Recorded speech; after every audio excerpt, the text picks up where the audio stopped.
Hello and welcome to this video series by the Wisconsin Resource Center for Charter Schools. I'm Nick Pertasky, your host today, and I'm with Paul Tweed. Super excited to have this conversation as Paul is one of the founders of Wildlands Charter School. You're an author of Improbable School, as well as a consultant and a true leader in our state here in Wisconsin, but I know also all around the country. Just really excited to have you here today, Paul. Thanks, Nick. Great to be here.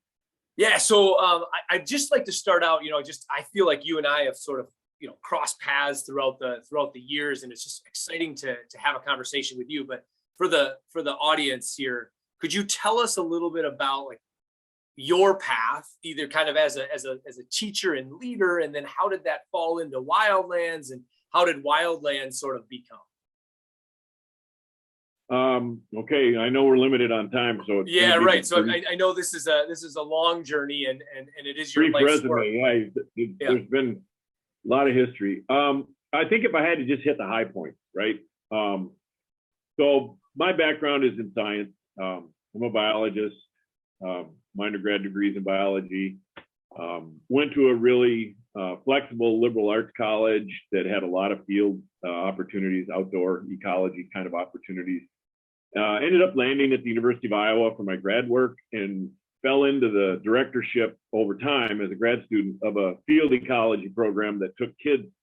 And when I say kids, they were college students, either incoming freshmen or maybe some sophomores, for general ed credit. And we'd take them for 4 to 6 to 8 weeks at a time to different environments around the United States, whether it's Rocky Mountains or Yellowstone or Alaska or the Boundary Waters. And it was all a field-based course for long periods of time.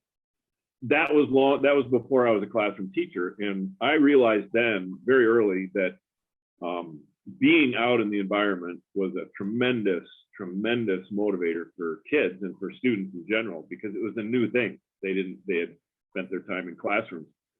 So from there, I went into the classroom and I spent 20 years as a science teacher in Augusta.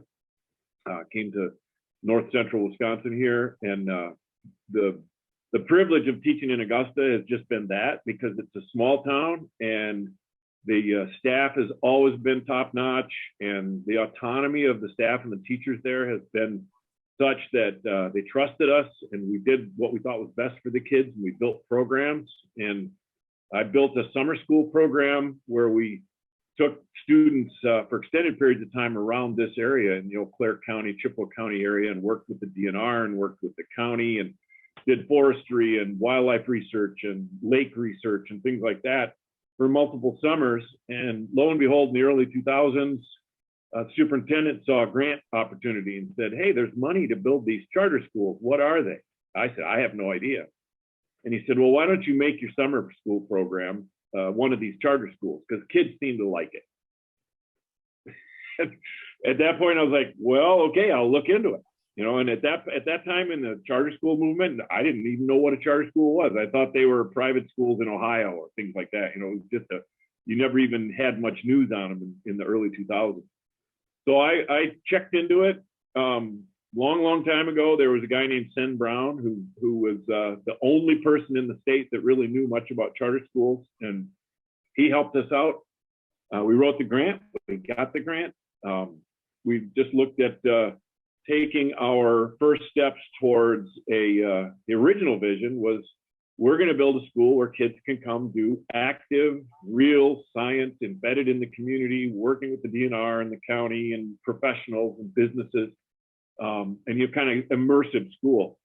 Over time, obviously that's changed, but you have to have a starting point. So we started the school based on that premise in all of 2005 with 40 students, grade 7 through 12. First couple of years, we didn't have 9th and 10th grade because we didn't know really how to handle it. So it was kind of a bracketed school for a middle school, and then more of a elective school for juniors and seniors. And by year 3, the parents of middle schoolers said, "We want them to stay there." So we brought on 9th and 10th grade, expanded a little bit. And since we founded Wildlands in 2005, we went from 40 students and 3 staff to what is now about 75 students 7 through 12, 5 full-time teachers on site, and then I'm still kind of oversight, management, consulting, administrative person for the school. So that's how it got there.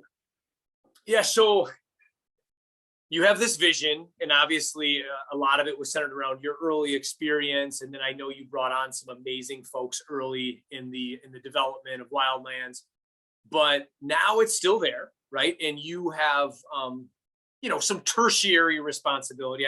You're still somewhat involved, but really the founders have moved on, and there's like a new staff. How has your vision not just survived, but how has Wildlands thrived over the years? Like, what's your secret to sustainability? Number one, I think, I don't know whether you call it luck or proper choice. We started with 3 really invested individuals as teachers. We started out square one as a teacher powered, they call it now. We were teacher managed, we were small. We had to do everything across the board, 7 through 12, the 3 of us. Jeff Hadron was in the middle school. Liz Seibert started with him in the middle school, transitioned to the high school, and we brought on 9th and 10th grade. I stayed in the high school environment the entire time. And everybody kind of knew that if we didn't do it well and provide a quality outcome for the students and a place where they wanted to be, that we wouldn't keep our doors open. I mean, the philosophy was a small business philosophy. We succeed based on client success only. And we wanted to keep the place open. We wanted to keep our jobs. We liked what we were doing. It was fun all the time. It was kind of obviously challenging and stressful at some points, but it was always kind of like you're doing things here that really make a difference for these young students because you get to choose what to do in our charter environment. We have a lot of autonomy, budget autonomy, program autonomy, schedule autonomy, whether we're in the building, out of the building, those kinds of things. We started out as a traveling school. It's still a traveling school any given day. So, I mean, that kind of thing early on, we had people who were willing and able to do that. They wanted to as staff. So number one, staff. That's the thing that got us to where we were. And then the belief of the community that supported us, our governance board, the people that were around us, the superintendents, the school board, the community, everybody, it was an experiment. For a while, I was like, what are they doing out there? We're not even sure, So it took us 3 to 5 years to get the word out. And once the programs were actually starting to happen. And then people started to see it and we started to have results. So with those 3 people moving on, at about year 15, 16, somewhere around there, I happened to be at some meetings where I received some materials on something called Founders Syndrome. Okay, it was mostly targeted to nonprofit organizations, how to avoid Founders Syndrome. That kind of got me digging into it because I didn't want the school to go away when I left or Jeff or Liz left because we're the ones who knew how to do it and how to be there. So we brought on a teacher who's been there now 10 years. So he was our first hire.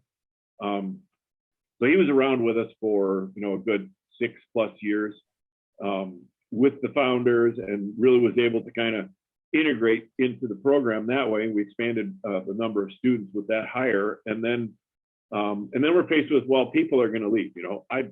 I'm basically left and retired from the teaching part of it, but moved more into administration and Jeff retired. Liz moved on to some family businesses and things like that. So what do we do? Because you can't hire a teacher from any other school or any college that knows what goes on at Wildlands. So our governance board and some of our supporters met and we hatched a plan for sustainability. And what it meant is that we raised money and this is through our governance board, we raised enough money to keep our legacy founding staff around as consultants for at least 2 academic years. So much so that when Jeff retired, we were able to pay him an honorarium to be around almost up to half time whenever those middle school teachers needed him. So he worked with them. And so he was more flexible in his early retirement years, but we had money that was our own soft money that we raised to pay an honorarium to keep all 3 of our legacy staff around and be consultants, come to meetings, show up, lead activities, train teachers in the summer. because the way we do things at Wildlands is 100% different than almost any other school. And it's not like you can just walk in and say, please turn in your lesson plans for the next week and then go teach your kids English or science. That's not the way it works. It hasn't worked that way since day one. So the one thing that's kept Wildlands strong is we didn't abandon ship. All of the legacy original faculty are involved some way still, either through the governance board or myself as still kind of part-time director and supervisor administration position. But we've just never lost touch, and we realized that if we didn't help all of these new staff members really kind of understand the mission and vision, so these staff members that came on from other backgrounds needed time to adjust.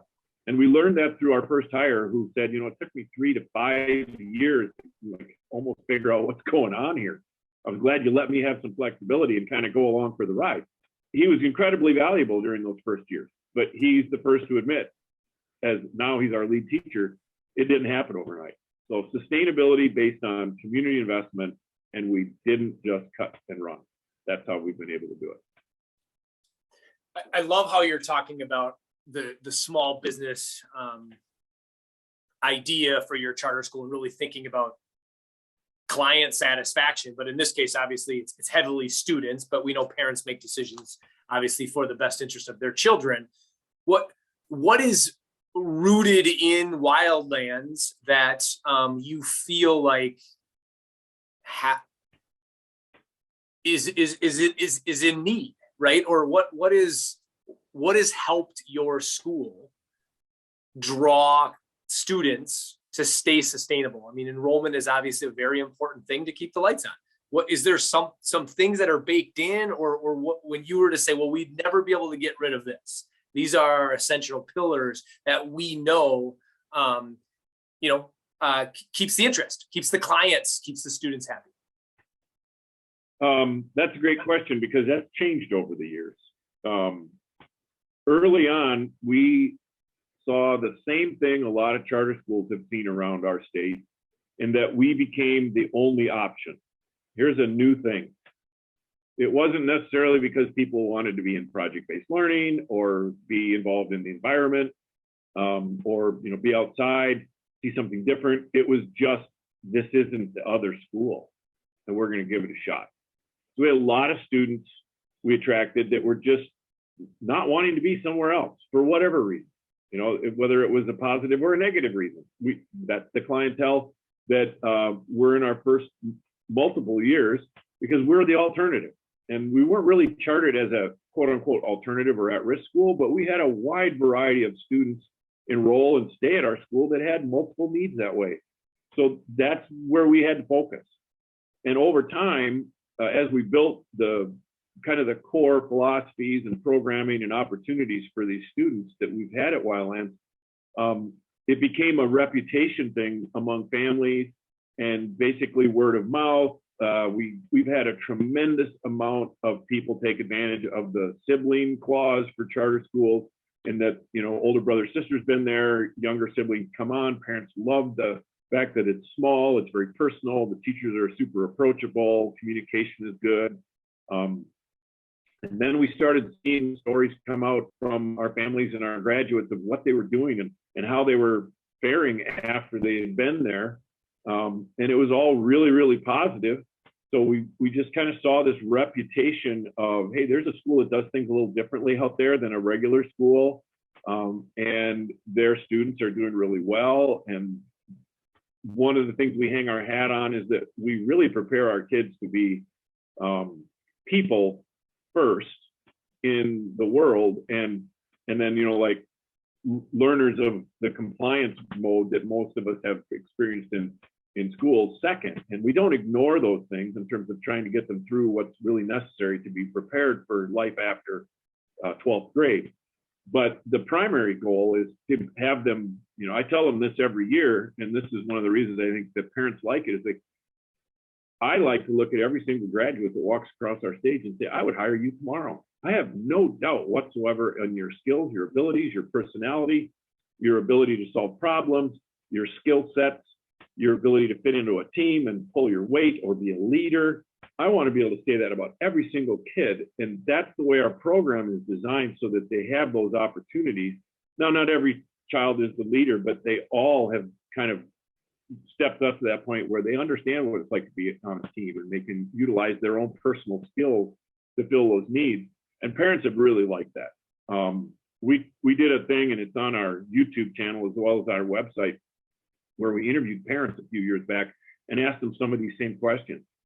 And the parents, you know, if you listen to those short videos, desk environments, that these kids come out able to be workers and able to be interactive communicators and in charge of kind of their own destiny. That's been our goal. And I think that's what people look at when they want to join our team as part of our family at Wildlands, is like, wow, that's a whole different way of prioritizing learning.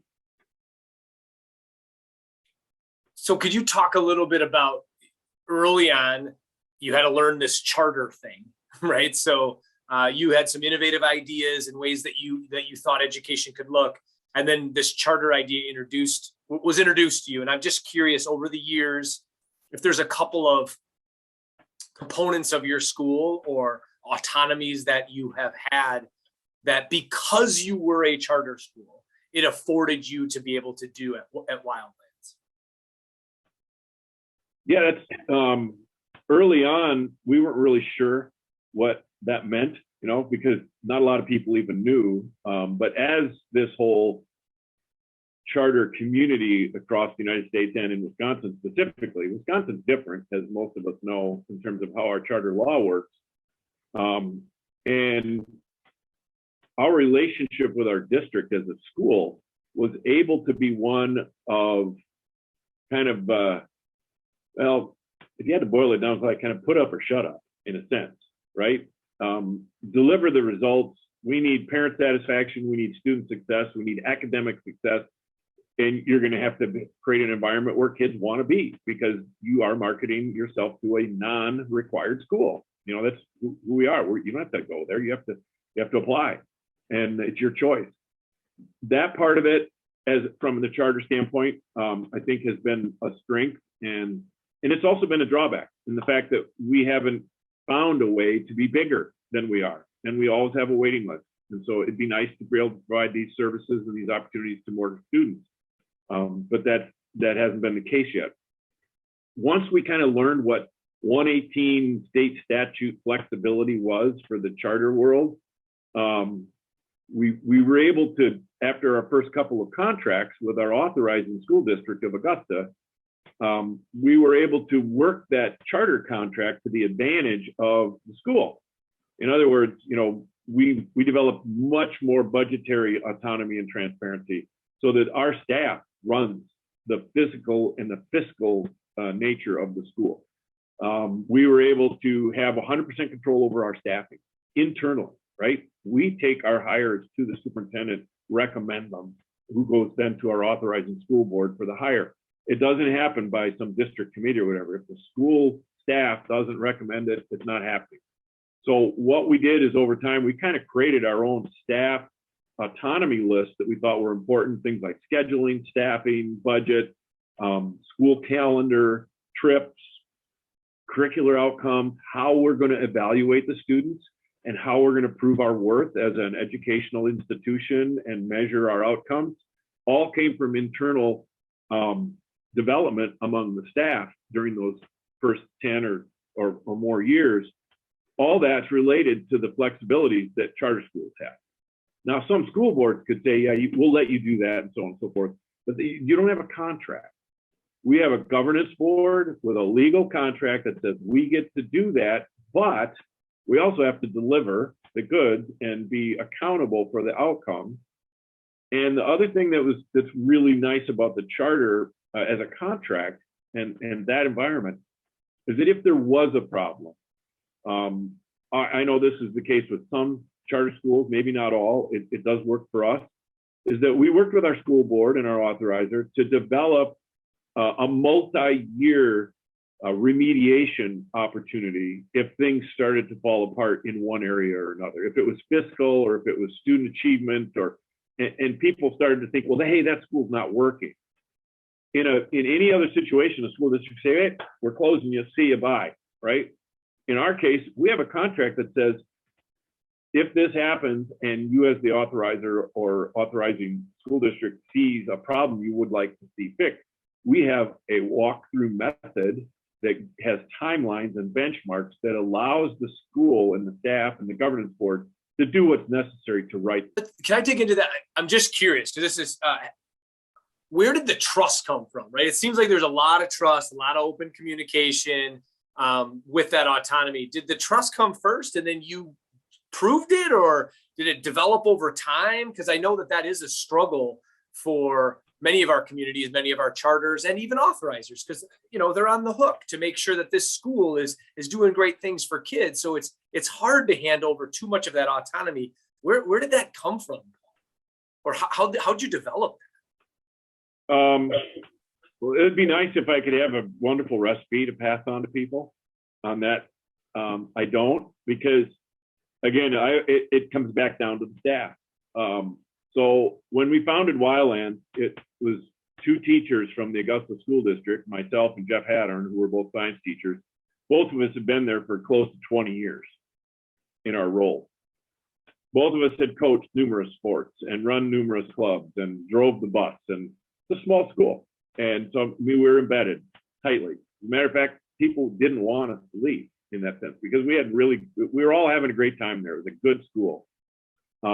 We took this opportunity because we knew we thought about all the kids that we had in our summer program and our regular classrooms that didn't fit those classroom molds. We needed to try to build something to meet the needs of all the kids. We knew that the kids that were successful in classrooms, there were a lot of teachers that could do that, but here's our opportunity to build something to help a wider berth of the students who really didn't like what they were doing, period 1 through 8. But they really shined during our summer program. So by doing that, after 20 years experience, really our school board and our superintendent at the time looked at me and looked at Jeff in those meetings and said, well, you guys are going to have to make this happen, or we got a 3-year trial period with your first contract. Make it happen. It's up to you. We know you can do it. We know we've seen you build football and track teams and summer school programs and curriculum and science. Go out and do it.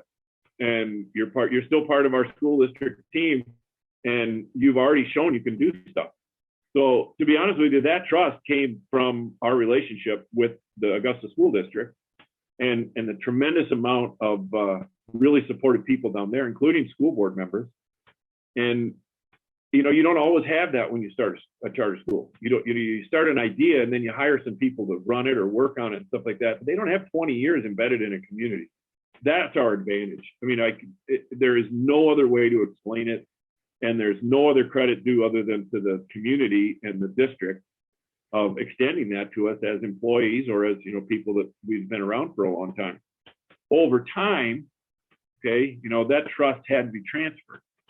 And over time, we had to build mechanisms so that as we hired people at Wildlands who had never, ever set foot in the Augusta School District buildings as a teacher, could continue that relationship. That was the tough part. And that is something that you have to keep on the front burner all the time so that those opportunities for all of your legacy district staff, your charter school staff, still have some sort of relationship with their authorizing district or with their authorizer and their board that way, because that was the fear. If you go back to the earlier question, that's why we looked into founders. And you take a couple of teachers who had been around for 20 years and they had a good run for another 15 plus years with this charter school, it'd be real easy to just shut it down and say, well, that was great. But the way that the community wanted to keep Wildlands open, the Augusta community, and as well as some other folks that we have some open enrollment people invested in our school, we had to find a way to continue that trust. And I think now that trust is distributed between the governance board and the staff. It's no longer a couple of teachers that came from the original school. Now it's a community of people that are part of the charter school. Is there anything else that you'd like to tell us about something you'd like to celebrate that's going on with Wildlands, or something that maybe folks watching this or listening to this could learn from, or something some way that you could celebrate?